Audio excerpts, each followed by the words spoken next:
So we just took a listen to these two paragraphs again, paragraph 1 and 2. So let's go back now and think back to the structure. So before we studied the preamble, we looked at the structure of the Declaration of Independence. So we saw the introduction, which is the preamble, the second chunk, which is called the Declaration of Natural Rights, then the list of grievances, which makes up the majority of the document, and the closing portion, which is called the resolution. Okay, so we've studied the preamble. Now we're going to move into the Declaration of Natural Rights, which is the second section in the Declaration of Independence. Okay, and to move us forward here, instead of watching the video again, I'm going to read this chunk that we're going to be studying for the rest of this week.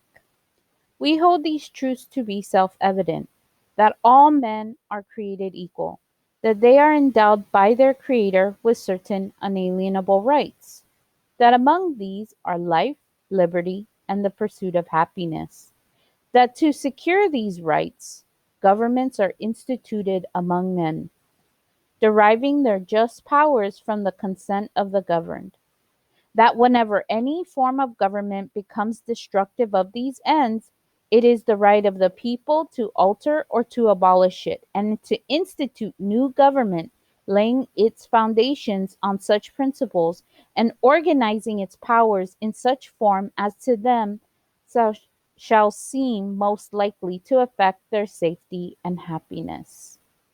Okay, so this is that paragraph or that chunk. Okay, and we're going to do the same thing we did with the preamble. We're going to look for places to chunk out our text, and this is a very difficult text. So the expert reader is going to chunk for students to help break this down. Okay, so usually you want to look for commas, but as you notice, this chunk has many commas, and if a novice reader use these chunks in random places, it would impact the meaning of the document.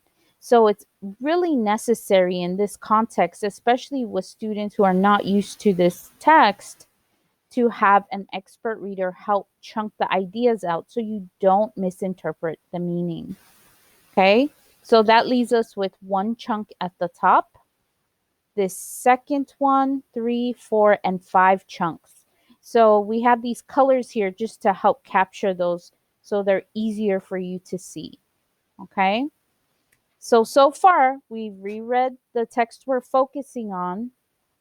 We're in the process of listening to an expert reader think aloud, and we've located the chunks of the reading.